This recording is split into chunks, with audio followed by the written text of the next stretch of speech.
Kita masuk ke soal nomor 38 atau udah masuk ke chapter yang baru, yaitu Saving, Investment, and the Financial System. Nah, soal pertama adalah tingkat bunga equilibrium ditentukan di pasar dana pinjaman dengan apa? Dengan mekanisme demand dan supply ya. Eh, Sebelumnya pasar dana pinjaman itu kalau di bahasa Inggris adalah loanable fund ya. Seperti ini tulisannya, loanable funds ya. Nah, eh, ada demand, ada supply ya. Kita tahu nih ini demandnya, ini supply-nya. Nah, tetapi apa yang menjadi demand dan supply gitu? Karena kalau kalau di mikro kita tahu misalnya demand dari segi consumer, supply dari segi firms-nya kan. Nah, kalau kalau itu kan kalau di pasar yang kita pelajari di mikro ya. Atau pasar output misalnya. Kalau pasar output ya demand-nya consumer, supply-nya si firms ya, si perusahaan. Nah, tapi kalau di pasar dana pinjaman atau loanable funds market gimana? Nah, eh, ini logikanya sama seperti kita kaitkan dengan bank ya. Ya, jadi bank itu kan dia memiliki jasa ya. Dia bisa meminjamkan uang kan kepada masyarakat yang akan meminjam. Nah, masalahnya uangnya dari mana? Si bank ini kan minjemin uang ke orang lain, uangnya dari mana? Uangnya adalah dari si nasabah yang menaruh uangnya di bank ya, menabung uangnya di bank. Nah, berarti logikanya siapa yang demand, siapa yang meminta dana pinjaman, dan siapa yang mensuplai dana pinjaman tersebut.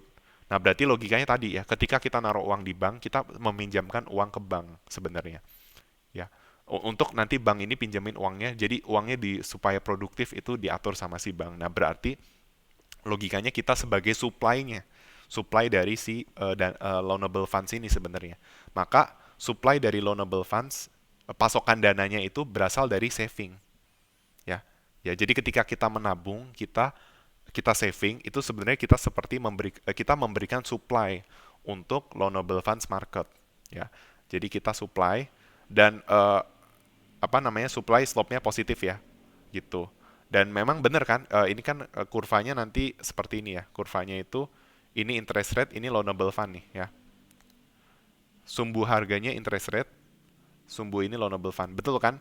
Ketika kalian nabung uang di bank, itu slope-nya positif, hubungannya berbanding positif kan antara yang kamu tabung dengan suku bunga. Artinya ketika suku bunga naik, kamu punya kecenderungan untuk nabung lebih banyak ya dong, lebih untung ya.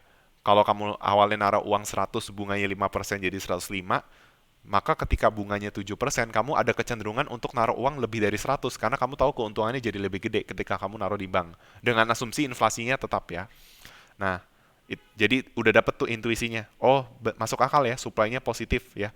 Kalau berarti itu dan itu saving itu ya, saving. Nah, tetapi demand-nya adalah ya itu tadi demand orang-orang yang butuh uang itu adalah yang investment gitu. Dan masuk akal juga kan slope-nya negatif.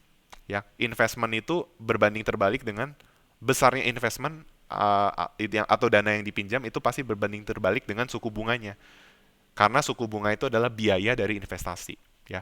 Ketika kamu awalnya minjem uang 100, suku bunganya 5%. Tapi ketika suku bunganya 7%, kamu mungkin akan mikir-mikir kan, jangan minjem 100 deh, nih biayanya gede nih 7% nih balikinnya. Mungkin 90 aja kali ya, ketika suku bunganya jadi 7% gitu naik. Nah, jadi udah jelas ya di pasar loanable funds atau bahasa Indonesia pasar dana pinjaman yang menjadi demand atau permintaan itu adalah investment. Sedangkan pasokan dana atau supply-nya adalah dari segi saving. Jadi jawabannya yang B ya. Jangan kebalik ya.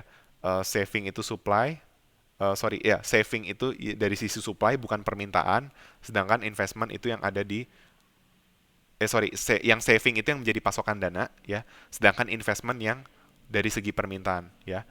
Oke, sekian, terima kasih.